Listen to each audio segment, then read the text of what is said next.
जाओ अपने महाराज राजा जनक को सूचित करो कि सुतल लोक निवासी श्री बल के पुत्र श्रोणितपुराधीश बाणासुर जी का आगमन हुआ है, मिलने की प्रतीक्षा में।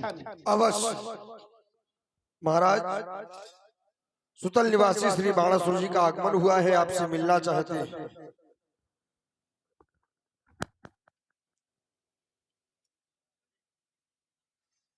बाणासुर जी का शुभागमन हमारी मिथिला में चलो चलकर स्वागत करें। गुरुबंधु का आगमन हुआ है।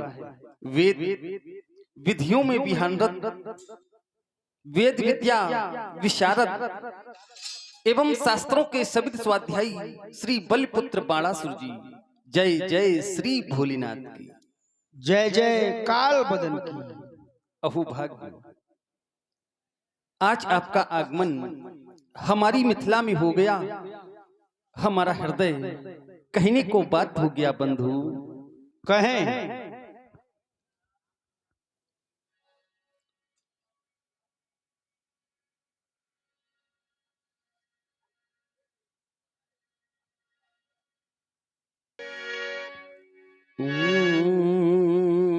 बंधु का शुभागमन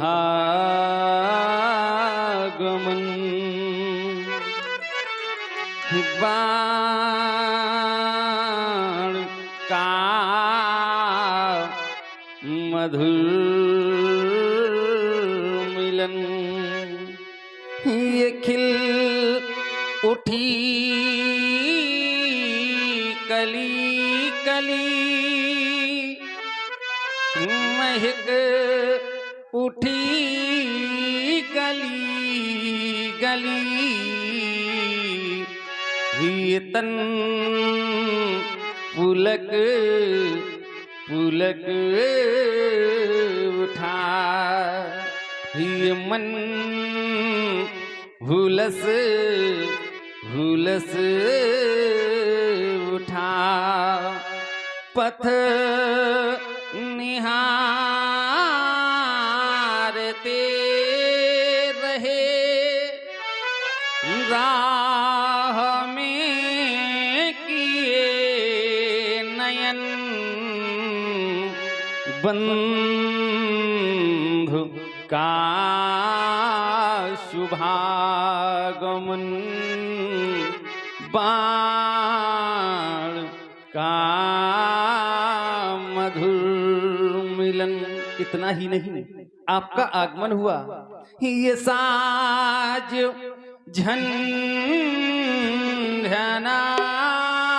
उठे, ये राग गुनगुना उठे, चाह थी तुम आ गए, स्वप्न रूप पा गए, आज इस धरा में है तो सुतल सियागमन, बंधु का शुभागमन, बाण का मधुर मिलन। हमारा स्वागत स्वीकार करें। गुरुबंधु आप कह रहे हैं बंधु का शुभागमन, बाण का मधुर मिलन। हम चाहते हैं ये मिलन ना हो, ये मिलन ना हो, क्योंकि आप हमसे प्रेम करते हैं और प्रेम में मिलन नहीं, विरह होना चाहिए। प्रेम तब बढ़ता है जब प्रेम में मिलन ना हो। यदि मिलन हो गया तो प्रेम घटने लगता है। प्रेम में विरह प्रतीक्षा जब लोग करते हैं तब प्रेम बढ़ता है। आप कह रहे हैं कि चाह थी तुम आ गए, हम ही नहीं सबको आना चाहिए। अपनों के यहाँ सबको जाना चाहिए और बिना बुलाए जाना चाहिए। कुछ लोग प्रतीक्षा करते हैं कि हमारा भाई, हमारा मित्र, हमारा सगा हमें बुलावे, हम तब जाएंगे ना। यदि कोई अपना है तो उसके यहाँ बिना बुलाए जाओ, क्योंकि कवि, विद्वान और मनीषी कहते हैं कि अपनों के यहाँ लोग बिन बुलाए जाते हैं, क्योंकि वहां स्वागत में फूल नहीं दिल बिछाए जाते हैं। आप हमारे हैं, अपने हैं, इसीलिए तो मैं चला आया। और कुछ लोग टिप्पणी कर सकते हैं कि बाणासुर, तुम कह रहे हो कि तुम हमसे प्रेम करते हो, ये तुमने कैसे जाना कि राजा जनक तुमसे प्रेम करते हैं? ये हम ही नहीं, हर व्यक्ति जान लेगा। सामने खड़े हुए व्यक्ति के मन में क्या है ये हर व्यक्ति जान सकता है। उसके लिए यहाँ तो महाराज बहुत पीले लोग हैं फिर। हाँ भाई, सब जानते हैं। हाँ, जान कैसे लेंगे सब लोग? सामने खड़े व्यक्ति के मुख को देखो, उसके नेत्रों को देखो।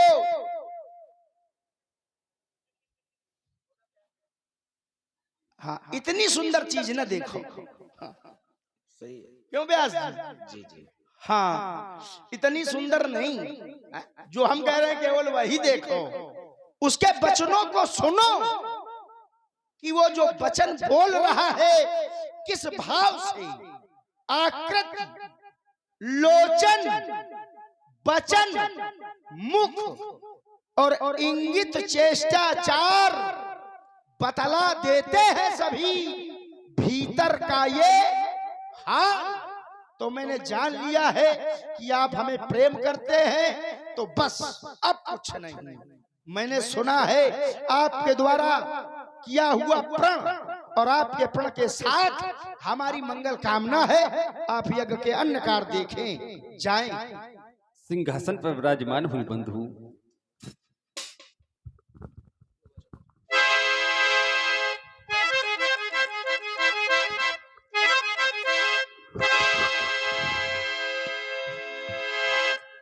आज मिथिला में स्वयं योगीराज शिरध्वज मुख्य द्वार पर खड़े। कहें योगीराज शिरध्वज क्या कहना चाहते हैं? अहु भाग्य, आज आपका आगमन हमारी मिथिला में हो गया। हमारा अंतःकरण कहने को बात हो गया बंधु। क्या? शुभ सुखद संयोग की ये घड़ियां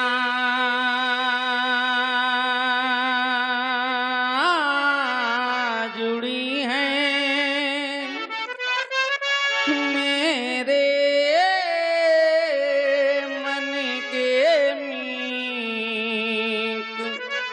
मैं प्रतिकार क्या दूं स्नेह का सत्कार क्या दूं, इस प्रेम का उपहार क्या दूं। बंधु दर्शन हिति त्रिकोणी पलकों के पावड़े बिछाए प्राणों ने परस कर ये पग अमरी वरदान पाए। खिलखिला कर हंस पड़ी चहुओर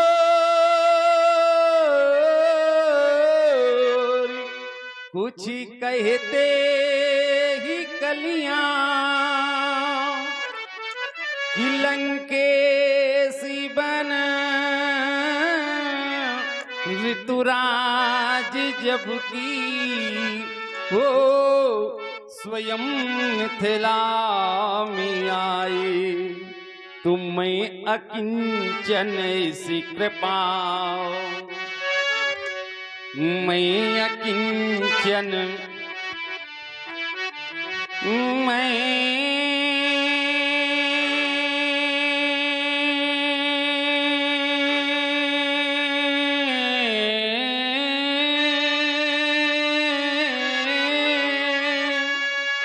अकिंचन इस कृपा सौजन का प्रतिकार क्या दूं, स्नेह का सत्कार क्या दूं, इस प्रेम का उपहार क्या दूं। हमारा स्वागत स्वीकार। योगी राज शिरध्वज तुम्हारे द्वारा हमारे पर सम्मान किया गया, ये हमें बहुत अच्छा लगा, क्योंकि हम जैसा व्यक्तित्व जहाँ पर पहुंच जाए वहाँ स्वीकार नहीं होता है। फिर भी तुम्हारे द्वारा सम्मान किया गया, सत्कार किया गया, आदर किया गया, तुमने महानता का परिचय दिया योगी राज शिरध्वज, इसलिए हमारा कहना है तुमने हमारा स्वागत किया, हमारा मन गदगद हो गया। इसलिए वह बादल नहीं जिसमें पानी ना हो, वह बादल नहीं जिसमें पानी ना हो, वह जीवन नहीं जो कहानी ना हो, ये बचपन जवानी बुढ़ापा कठिन, वह काया नहीं जो पुरानी ना हो, स्वप्नवत है धरा का ये जीवन सदा, सपने के समान ये जीवन है, पानी का बुलबुला है, जाने कब फूट जाए कोई नहीं जानता है, कि संसार में कब हमारा बुलावा आ जाए। तो ये सारा संसार सपने के समान है, इसलिए स्वप्नवत है धरा का ये जीवन सदा, वह दुनिया नहीं जो पुरानी ना हो। ये देश देशांतर के नेपाल तुम्हारा प्रण सुन के आए हैं, वैसा मैं भी जान के आया हूँ। आप देखे अनकार, मैं बोल रहा हूँ भूत भावन भगवान शंकर के आयत की ओर।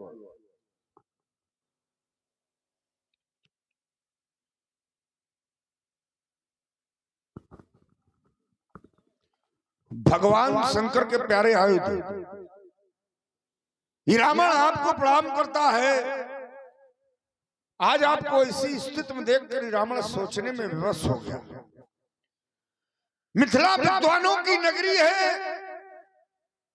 संतों की नगरी है, पुरनर नार सुपट सुसंता धर्मशील ज्ञानी गुणवंता, योगीराज शिरध्वज स्वयं संत, मिथिला संतों की नगरी, फिर भी राज समाज के अंतर्गत एक संत की अस्थियों से निर्मित शस्त्र को समाप्त किया जा रहा है। इन सभी संतों के सामने, इन सभी विद्वानों के सामने, जिसके द्वारा इस संसार की रक्षा की गई, जब एक समय त्राही त्राही मची हुई थी संसार में, तब एक संत ने अपनी अस्थियों को दान में दे दिया, शस्त्रों का निर्माण हो गया, समाज का कल्याण हो गया। फिर आज वही संतों की समाज में एक संत की अस्थियों से निर्मित शस्त्र को समाप्त किया जा रहा है। ये बात कुछ हमें समझ में नहीं आ रही कि ऐसा क्यों। या तो अपने आप को ये मिथिला के लोग संत कहना बंद करवा दें कि हमें संत ना कहो, या तो रावण के पाले में आ जाए, तो फिर ये धनुष का टूटना स्वीकार न था। रावण इस प्रण का विरोध करता है। देश देशांतर के आए हुए नेपालों, रावण की घोषणा कान खोल के सुन लो। जब तक रावण इस मैथिली अधिवेशन के अंतर्गत उपस्थित है, तब तक कोई भी वीर पुंगो इस साहिब का खंडन नहीं कर सकता। ये कोई विरोध करने वाला हो फिर सामने आए।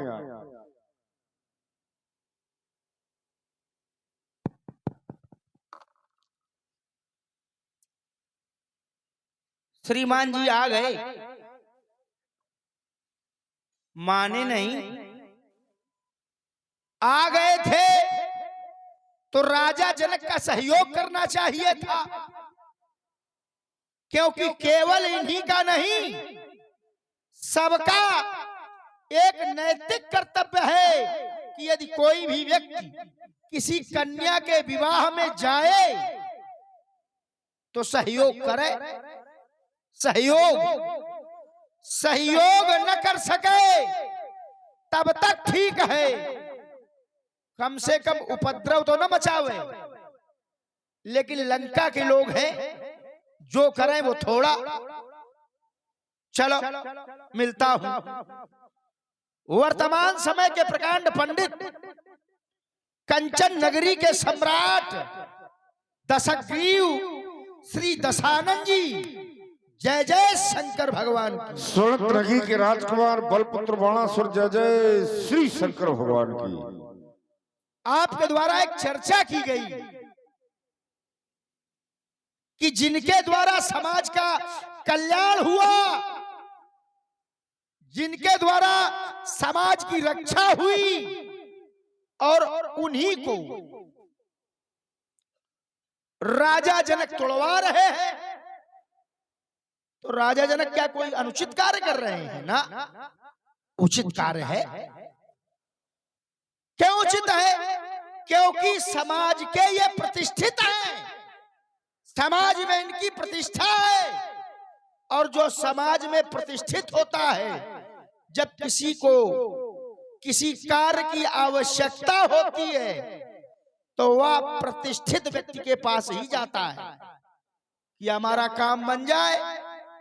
तो राजा जनक भी इनके माध्यम से वो काम करवा रहे हैं, और वो काम कौन सा है? जिससे जन कल्याण हो रहा, जन कल्याण, जो एक बार ये और कर चुके हैं। इन्होंने समाज की रक्षा कैसे की? इनका जब निर्माण हुआ तो क्या हुआ? क्योंकि उस समय त्रिपुराधीशों का आतंक था, और त्रिपुराधीशों के आतंक को समाप्त करने के लिए इनका निर्माण हुआ। निर्माण हो गया, त्रिपुराधीशों का आतंक समाप्त हो गया। और श्रीमान जी, आज ये इसीलिए तोड़वाए जा रहे हैं कि इनके टूटने से समाज में व्याप्त एक और आतंक समाप्त हो सके। और वो आतंक है आप।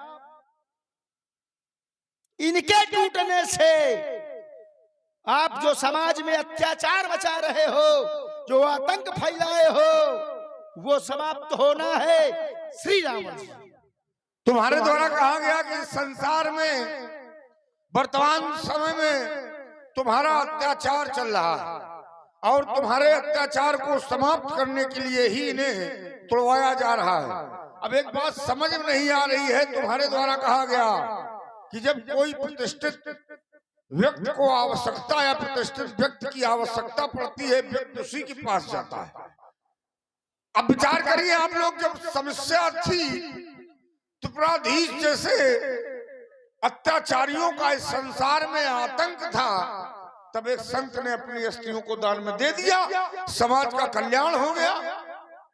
अब जरूरी है कि बार बार केवल एक ही अपना त्याग करें, ये जरूरी नहीं है संसार में, क्योंकि इस संसार में और भी प्रतिष्ठित लोग हैं। क्या राजा जनक प्रतिष्ठित नहीं है? क्या राजा जनक भी तो संत है, योगी है, क्षत्रिय राजा है। क्या वो अपने आप को समाप्त नहीं कर सकता है कि बार बार इन्हीं के द्वारा समाज का कल्याण किया जाए? जब एक बार इनके द्वारा समाज का कल्याण कर दिया गया, तो फिर इनकी पूजा होनी चाहिए। ये नहीं कि इनके माध्यम से पुत्री का विवाह कर दिया जाए। राजा जनक केवल अपनी पुत्री के विवाह के लिए ऐसा कार्य कर रहा है। तुम बोले कि हमारे अत्याचार को मिटाने के लिए इन्हें समाप्त करवाया जा रहा है, इन्हें तोड़वाया जा रहा है। तो क्या हमारे लिए तोड़वाया जा रहा? ना, हमारे लिए नहीं तोड़वाया जा रहा, ये पुत्री के लिए तोड़वाया जा रहा है। रावण का अत्याचार तो पहले से हो रहा है, तो राजा जनक पहले भी तो ये घोषणा कर सकता था कि जो इसे समाप्त कर देगा वही रावण को समाप्त करेगा, ये रावण को परास्त करेगा। लेकिन ना, इनके प्रण कब किया गया, ये विचार करने वाली बात है। जब सीता के द्वारा धनुष को उठाया गया, तब राजा जनक ने देखा कि हमारी पुत्री के द्वारा इस धनुष को उठा लिया गया है, तो अब हम ऐसा प्रण करें जिससे हमारे पुत्री को वर मिल जाए। अगर सीता धनुष को ना उठाती तो राजा जनक के द्वारा ऐसा प्रण नहीं किया जाता, और रावण का तो अत्याचार हो ही रहा है, रावण का अत्याचार होता रहता है। सीता ने जब धनुष को उठाया तभी राजा जनक के द्वारा ये प्रण किया गया कि जो व्यक्ति इसे तोड़ देगा उसके साथ वो अपनी पुत्री का विवाह कर देंगे। राजा जनक भी तो समाप्त हो सकता है, मिथिला में औरों भी तो संत हैं, कोई खड़े होकर ये कह दे कि आज हम समाप्त हो जाएंगे और पुत्री का विवाह हो जाए, तो फिर इनके प्रति ऐसी क्यों भावना, इस पर विचार करने की बात है प्रियवाणा से। चलिए आइए, ये ठीक है, गलत ले लिया था हमने। श्रीमान जी कह रहे हैं जो अच्छा होता है उसमें कुछ ना कुछ, हाँ समझ गए भाई, इसको भी बढ़ाओ तभी तो इनको बढ़ा पाएंगे। नहीं, आवाज ना बढ़ाओ। चलिए, हाँ क्रम न बिगाड़ो। श्रीमान जी कह रहे हैं कि समाज में प्रतिष्ठा जिसकी होती है, तो बोले क्या राजा जनक की प्रतिष्ठा नहीं है? तो क्या जितने प्रतिष्ठित ये है उतने राजा जनक है ना? ये राजा जनक से बहुत अधिक प्रतिष्ठित हैं। बोले तो इन्होंने एक बार कार्य कर दिया। हाँ, इसीलिए तो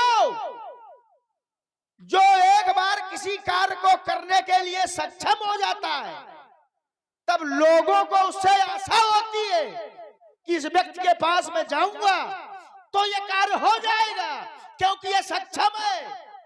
तब लोग उसके पास जाते हैं, और लोग जान जाए कि ये व्यक्ति ये काम न करवा पाएगा, तो क्या उससे भी कहेंगे कि करो या करवाओ ना? जानते हैं लोग, राजा जनक जानते हैं कि इनके द्वारा ही ये कार्य हो पाएगा, इसलिए प्रतिष्ठा है, ये प्रण है। श्रीमान जी कह रहे हैं, बोले फिर वहां जा रहा हूं मैं, बोले ये प्रण हमारे लिए थोड़े, ये प्रण बोले पुत्री के लिए है। हाँ, ये प्रण पुत्री के लिए है, ये सत्य है, लेकिन तुम्हारे लिए भी है, क्योंकि यदि ये टूट जाएंगे तो क्या होगा? जो इन्हें तोड़ेगा उसको क्या मिलेगा? तो क्या केवल पुत्री भर मिलेगी? ना, केवल पुत्री नहीं मिलेगी, पहले कुछ और मिलेगा, पुत्री बाद में मिलेगी। त्रिभुवन जय समेत वैदेही, पहले उसे त्रिभुवन विजेता का प्रमाण पत्र मिलेगा, तब सीता दी जाएगी। और त्रिभुवन विजेता हो तुम, तुम्हारा ये प्रमाण पत्र छीना जा रहा है, तो प्रण किसके लिए? हमारे लिए, तुम्हारे लिए है। बोले राजा जनक भी संत है और भी संत है, बोले ये जरूरी है कि एक ही व्यक्ति करे? श्रीमान जी, जो कार्य जिसके द्वारा होना होता है वो उसी के द्वारा होता है। जैसे जिस समय इनके निर्माण की या वज्र के निर्माण की आवश्यकता पड़ी, तो महात्मा दधीच से ही क्यों कहा गया?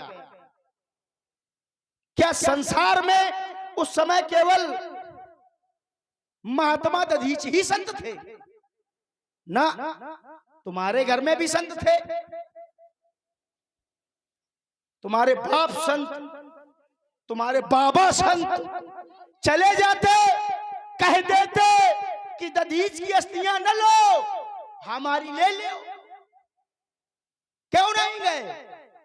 क्योंकि वो जानते थे कि वज्र का निर्माण हमारी अस्थियों से नहीं हो पाएगा, ये महात्मा दधीच की अस्थियों से ही संभव है। इसलिए वो नहीं गए, तो जो कार्य जिसके द्वारा होना होता है वो उसी के द्वारा होता है। श्री रावण जी, तुम्हारे द्वारा कहा गया कि क्या उस समय कोई संत नहीं था जब संसार में हाहाकार मचा हुआ था? तुम्हारे बोले बाप महात्मा थे, बाबा महात्मा थे, तो उन्होंने क्यों अस्थियों को दान में नहीं दिया? अब वहां भी समस्या थी कि दधीच से ही क्यों अस्थियां मांगी गई। दधीच से अस्थियां इसलिए मांगी गई कि जब देवासुर संग्राम हुआ तो देवताओं के द्वारा जितने दिव्यास्त्र थे वो दधीच के यहाँ रख दिए गए कि इनकी देख रेख करो। लेकिन दधीच तो संत ठहरे, उन्होंने सोचा कि जब हम तपस्या करने लगेंगे तो दैत्य आएंगे और ये शस्त्र ले जाएंगे, तो उन्होंने उन दिव्यास्त्रों का तेज पान कर लिया। और जब तेज पान कर लिया और जब शस्त्रों की आवश्यकता पड़ी तो दधीच से कहा कि शस्त्र लाओ। दधीच ने कह दिया कि उनका तो हमने तेज पान कर लिया। देवताओं के द्वारा कहा गया कि आवश्यकता है शस्त्रों की। दधीच ने अपने शरीर को त्याग दिया और अपनी अस्थियां दे दी, शस्त्रों का निर्माण हो गया। अब दूसरी बात, बोले राजा जनक ने तुम्हारे लिए भी घोषणा की है, त्रिभुवन जय समेत वैदेही, जो धनुष को तोड़ देगा उसे त्रिभुवन विजेता का प्रमाण पत्र दिया जाएगा और सीता भी दे दी जाएगी। तो जब वर्तमान समय में रावण विजेता है तो राजा जनक को तो ये घोषणा करनी चाहिए थी कि जो रावण को परास्त कर देगा, जो रावण को परास्त कर देगा उसके साथ हम अपनी पुत्री का विवाह कर देंगे और त्रिभुवन विजेता का प्रमाण पत्र दे देंगे। जब कोई प्रतियोगिता होती है उसमें जो व्यक्ति प्रथम स्थान पर होता है, जब तक उसे कोई परास्त ना कर दे तब तक कोई दूसरा प्रथम स्थान नहीं ले सकता है। वर्तमान समय में रावण विश्व विजेता है, ब्रह्म श्रेष्ठ जहाँ लक्तनधारी, दशमुख बसवर्ती नर नारी, वरुण कुबेर, पवन जमकाला, भुजबल जितेव सकल दिक्पाला, आयुष करें सकल भयभीता, नमय आयन चरण विनीता, भुजबल विश्व बस कर राक्षस को न स्वतंत्र, और मंडली कमल रावण राज करे निज मन। तो राजा जनक को यहाँ पर केवल अपने पुत्री का विवाह जो है वो केवल छुपा हुआ है, केवल अपनी पुत्री के विवाह के लिए कर रहा है। अब बोले जो प्रतिष्ठित होता है, जो संसार का हित करता है, व्यक्ति उसी के पास जाता है। अब एक बात समझने वाली है, जो व्यक्ति या कोई वस्तु निष्क्रिय हो जाए या व्यक्ति कोई कार्य करने में असमर्थ हो जाए तो व्यक्ति को उससे क्या उम्मीद होनी चाहिए कि हमारा कार्य कर देगा। कोई व्यक्ति कार्य करने में असमर्थ हो जाए और यहाँ तक कि इनको तो भगवान शंकर ने ही निष्क्रिय बना दिया, घोषित कर दिया, इनका परित्याग कर दिया। जब भगवान शंकर के हाथों से ये चले नहीं तो भगवान शंकर ने इनका परित्याग कर दिया। फिर ये किस लायक थे? केवल पूजा करने के लायक। लेकिन ना, राजा जनक के द्वारा यहाँ ऐसी घोषणा कर दी गई। बस यही कारण है रावण का विरोध करने का कि राजा जनक के द्वारा जो प्रण किया गया है केवल अपनी पुत्री के विवाह के लिए। अरे रुको, कैसे पुत्री के विवाह के लिए? एक बात तो आपने हमारी पुष्टि कर दी, बोले भगवान शंकर ने इनको निष्क्रिय घोषित कर दिया है। जब ये निष्क्रिय घोषित हो गए तो हल्ला काहे मचाए हो? टूटने दो। जब ये किसी काम के नहीं है, ये हमने नहीं कहा है, आप कह रहे हो, तो आपकी बात को हम मान लें तो फिर हल्ला क्यों मचा रहे हो? टूटने दो।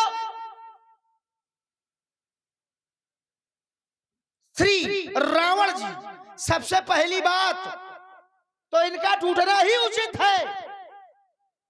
यह निष्क्रिय हो न हो, लेकिन शस्त्र नया अच्छा होता है। पुराना अच्छा नहीं होता। शस्त्र वो अच्छा हो चाहे निष्क्रिय हो, लेकिन यदि शस्त्र नया है तो उस शस्त्र पर विश्वास किया जा सकता है। और ये प्रमाण भी मिलता है, विद्वान भी कहते हैं कि संसार में कुछ चीजें नई अच्छी होती हैं और कुछ चीजें पुरानी अच्छी होती हैं। नई क्या अच्छी होती हैं मैं बता रहा हूं। शस्त्र, वस्त्र, भोजन, भवन, नारी सुखद नवीन, ये नए अच्छे होते हैं। क्या क्या? शस्त्र नया अच्छा। क्यों नया अच्छा? युद्ध भूमि में गए, अब पुराना है न चला, तब क्या करोगे? तो युद्ध भूमि में जा रहे हो तो शस्त्र नया होना चाहिए। शस्त्र नया अच्छा, वस्त्र नया अच्छा लगता है। भोजन नए का अर्थ ताजे से, भोजन ताजा अच्छा, नया मकान अच्छा। और नारी सुखद नवीन, किंतु अन्न सेवक सचिव उत्तम है प्राचीन। किंतु सेवक, अन्न और मंत्री ये पुराने अच्छे होते हैं। तो ये पुराने जबकि नया होना चाहिए तो इनको टूट जाने दो। एक बात आपने और कही, कई बातें रखी हैं, लेकिन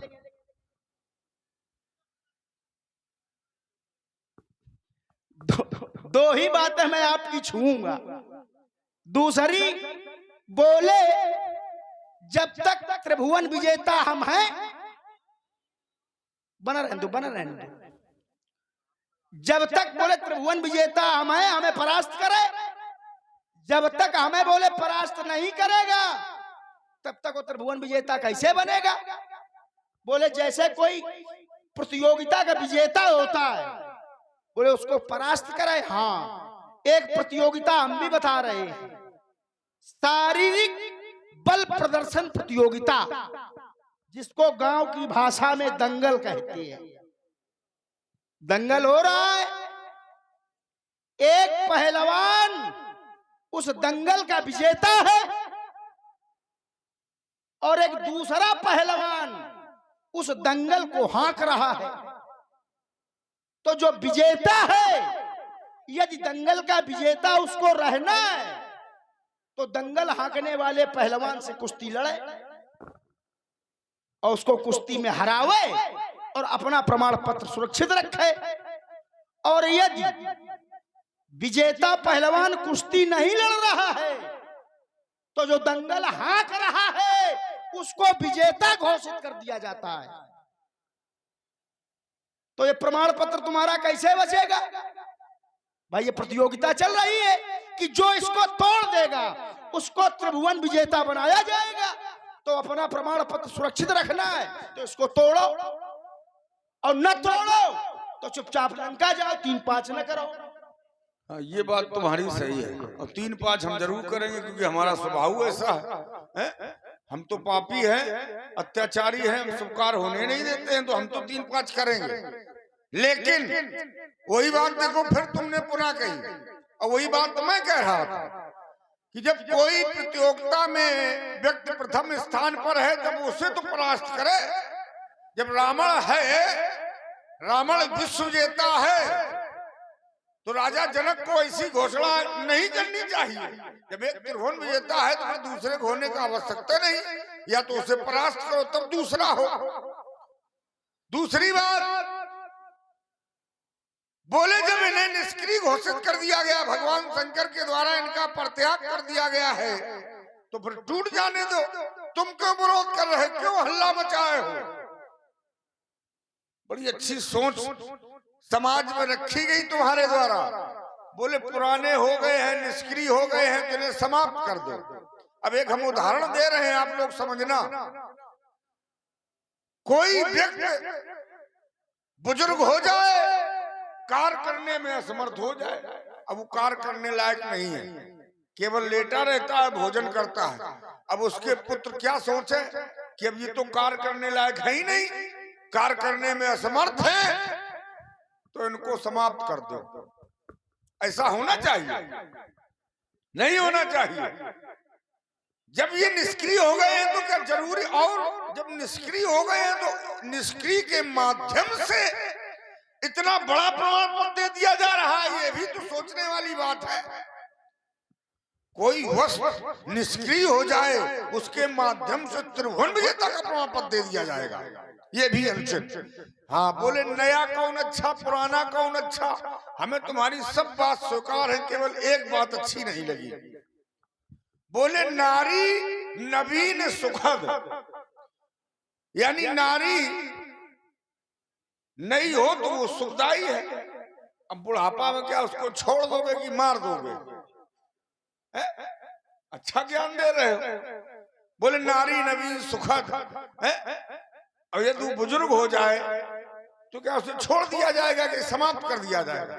अच्छा ही पढ़ा रहे। इसी कारण तो बस विरोध कर रहे हैं कि मिथिला के जो लोग हैं, मिथिला के विद्वान हैं, अपने आप को विद्वान कहते हैं, उनको ऐसा कार्य नहीं करना चाहिए।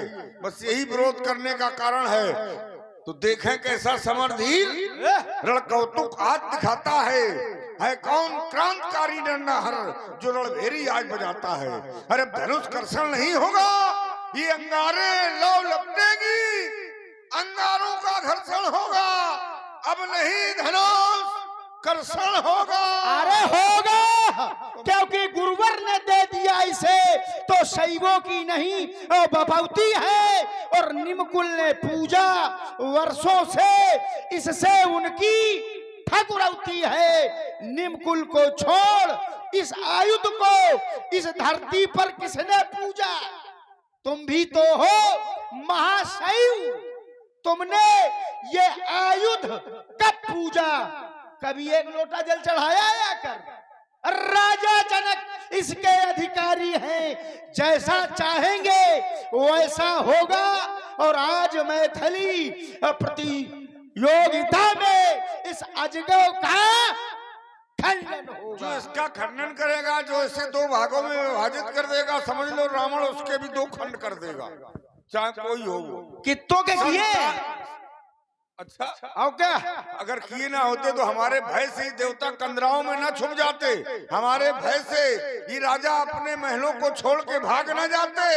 अगर रावण का भय ना होता, जो भी धनुष तोड़ेगा आज उसका भी समझ लो क्या होगा, हाथ में क्या है। इसलिए मैं शंकर का परम भक्त, हो सकता कभी हताश रही ये अवरोध बना जो भी मेरा, इसका दूसरी सांस रही ये किस्मैया ने जन्मा ना हर, ये मुझसे टकराने वाला मैं लाल सिंघनी का जाया, रुधिर पान करने वाला ये गिरजा दे आशीष, सिंह पर चढ़ी भवानी, ये धन के सीतने भी जापते भटवानी, ये रखा नहीं विश्व में मैंने आग उठाने वाला, किस मैया ने जन्मा नाहर मुझसे टकराने वाला।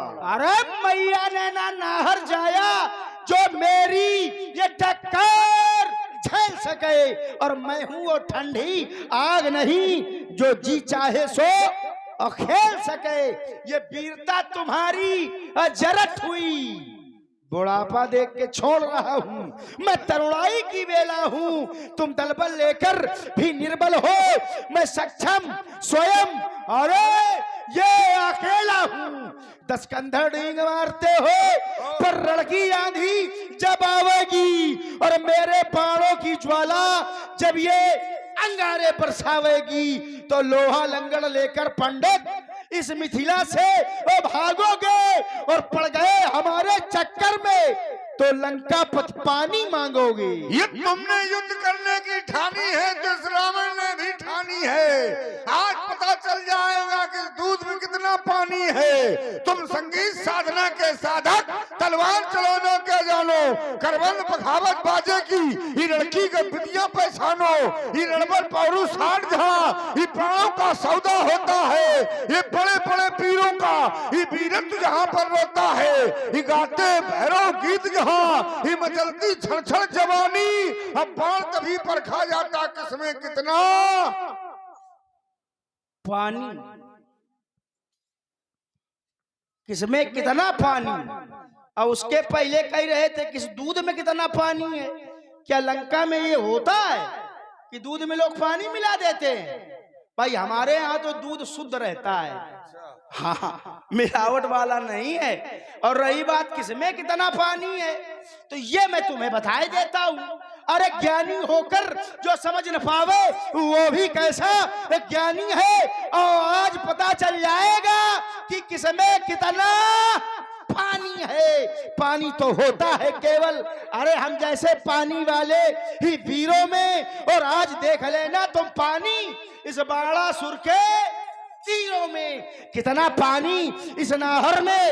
ये इसकी अमर कहानी है जितने वो देव, ये दैत्य, ये नर नाहर, इन सब की मत चकरानी है। मुझसे लड़कर जीत न पाए जो बहुत बड़े मर्दाने हैं। और बांटूंगा मोहन भोग नहीं, लोहे के चने चबाना।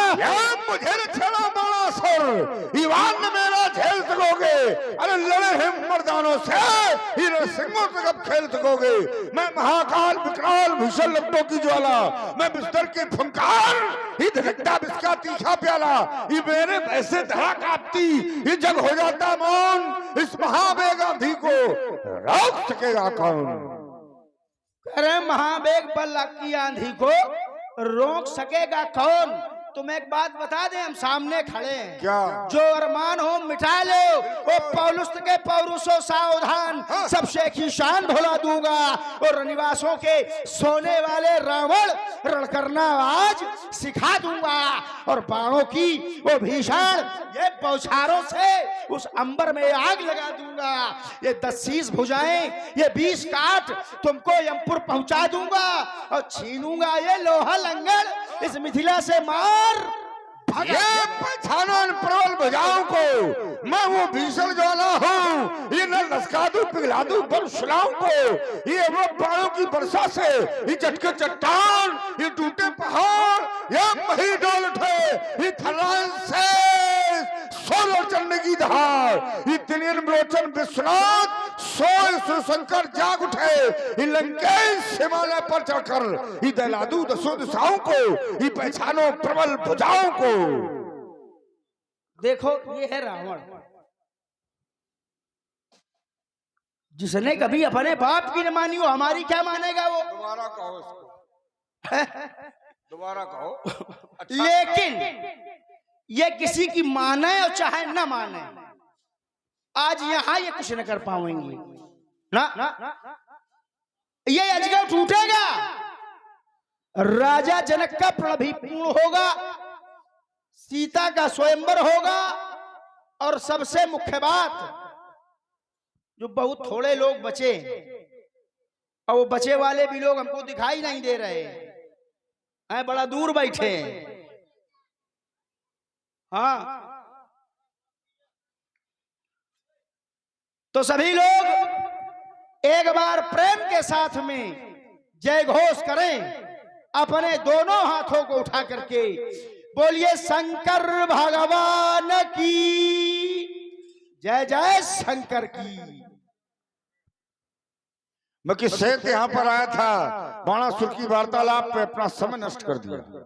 मैं यहाँ पर आया था कि ताड़का को मारने वाला वीर मिथिला की ओर आया है, सुबाहु को जलाने वाला भी मिथिला की ओर आया है, मारीच को समुद्र पार फेंकने वाला भी मिथिला की ओर आया है। वो यहाँ पर दिखाई नहीं पड़ रहा है, तो यहाँ के सेवकों तक हमारी सूचना पहुंचा देना। उसका और हमारा मिलन अब सीधे रणभूमि में होगा, क्योंकि रावण बाण महाभट जब एक बराबरी का योद्धा चला जाए तो फिर दूसरे योद्धा को नहीं रहना चाहिए। इसलिए सभी लोग प्रेम से बोले और भगवान शंकर की।